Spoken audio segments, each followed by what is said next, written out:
I want to speak about the future.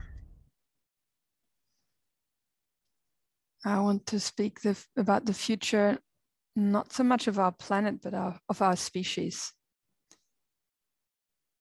And maybe not even just our species. And it starts with us. It starts with human beings. That's what I am, and that's what you are, right? You're a human being. And I want to speak about that.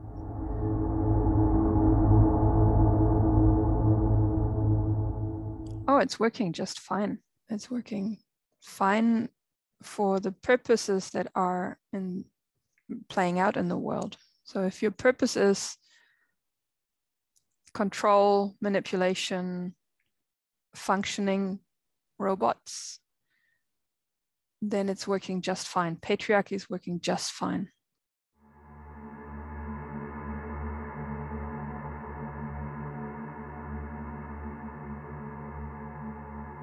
That's not what I'm here for. It's not what I think you're here for. And I think that a lot of people know that it's actually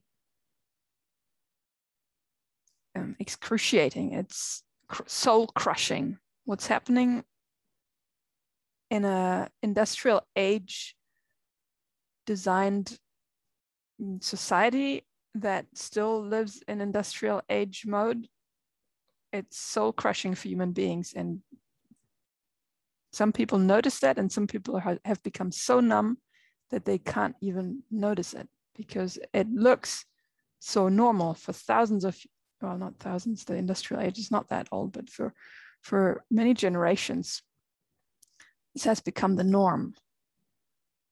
And even normal, the norm is a term that's coined from industrial age because something is standard produced. There's a standard measure.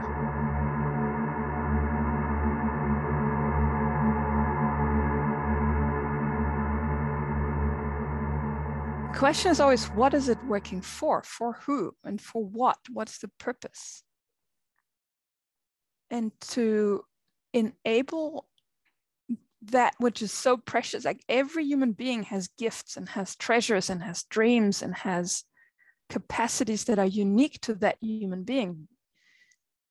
And if I want to harness that beautiful diversity of humans, then I need to enable them, or we as a society, like also this framework needs to allow human beings to thrive with that.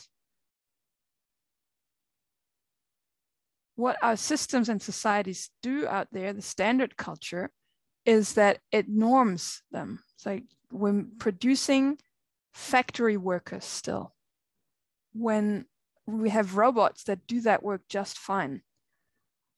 There's all these machines that's been invented, supposedly making life better, easier for humans, and yet we're sending these children into schools where they're streamlined. It's about creating factory workers. And it works because it creates factory workers. It doesn't work when you look at results of the healthcare of mental health issues. It shows that other results show that to bring forth aliveness and to look at the holistic health of humans, that is not working. And it's also not working because, for me, what's not working is that I want the human potential to be harnessed, to be available for a regenerative world, for going into the future. And here we are talking about the future. Like the future that I want to see is an alive future where humans are fucking real, where I am real, where you are real, we're having honest conversations, where I'm going for the fullest of my capacity as an adult. And it requires something, it requires radical shifts in our consciousness. It requires radical shifts in our vulnerability, in our willingness to be vulnerable. In your willingness to be vulnerable, in my willingness to be vulnerable. And it requires this owning it, because there's no we. We can create something together, but it requires me to be switched on. It requires me to be home in myself, in my resources.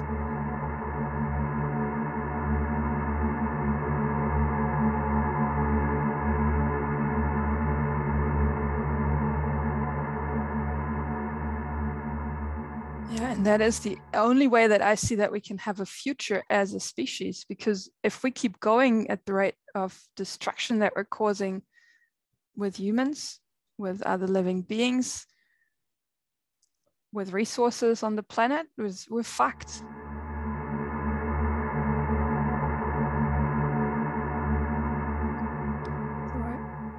This, like, how do you grow them? That's the thing.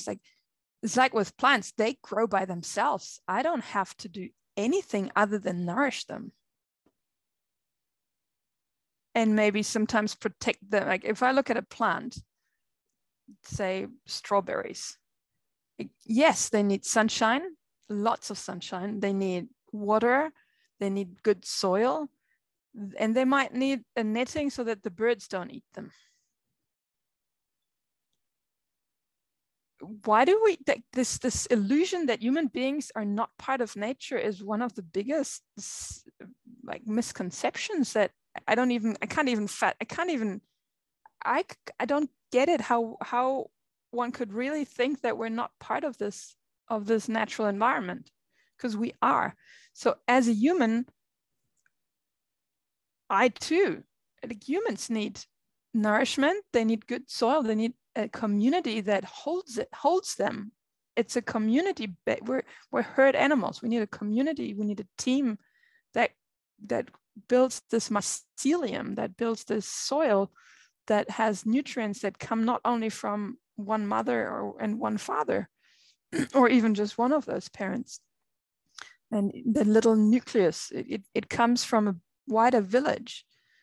So that's the soil. And we need sunshine, like appreciation for the being of that, the quality of being of a human, rather than praising what they've done. It's this moving away from doing to being, coming back to being, and nourishing that being quality, because out of the being, naturally humans want to create, naturally humans want to do and act. So it's this, that would be the sunshine. And then watering. What is watering? Like giving them nutrients, healthy food,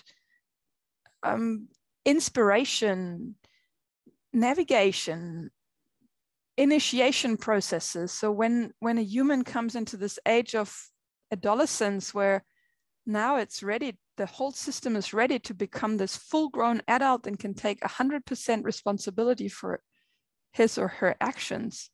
At that point, initiation processes are necessary, which modern culture doesn't offer.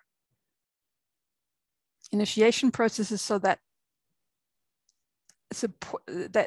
you're supported to trust, to know your resources and how to use them, how to use the wisdom of your feelings, how to rely radically on your archetypal lineage, how to be in service for bright principles, and to be able to feel your fear and be with it and use its wisdom, how to use your anger to take a stand for what you're here for, to ask questions, to make proposals, to stand up for what your wisdom of your way of looking to the world actually brings and has for the wider community.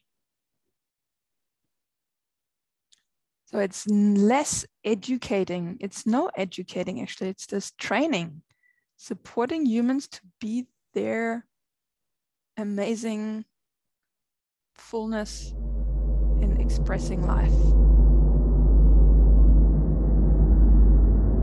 Whereas what is the bridge? Like, how do we, like, because this is where majority of people are right now. And how do you get to the image that I just painted, what I want to see in the world? And there's this, it takes real unconditioning, right? it needs, like, we need to evolve as humans. We need to evolve into that, and the it takes culture, creating another culture. And a culture changes by each person taking more responsibility. The culture changes. So each individual matters. Each single person matters. So you matter. Every little step that you take more responsibility for your life matters. And from that, it takes new systems. We need radical new, I mean that, radical new systems. And for humans to be able to design those, they need to first go through their initiation themselves. These initiation processes need to happen. Healing, before you even can go to through an initiation process, even being able to hold yourself with that fear and be okay with that, because it feels like dying, but you're not actually dying. Parts of you will be dying, so that another part of you can come to life. Those, like, before you can even go into such an initiation, you'll need to heal some stuff that is like this thick layer of mud holding, weighing down and fogging your view and your sight, and often generations of trauma, what is generally labeled trauma, generations of unintegrated experiences. Everybody that comes from Europe, I mean, the whole world has been through world wars, has been through thousands of years of patriarchy. All of Europe has gone through witch hunts and the Spanish Inquisition. So all these things have happened and have influenced. Some of these things have influenced everyone that is alive on this world now. So we don't have to wait until all that is healed. I'm not saying that. And at the same time, healing has to happen. And initiation is necessary. And that's for each person to take a stand for it, to start here. Before you can change the world out there, it starts in here. It starts with your inner world.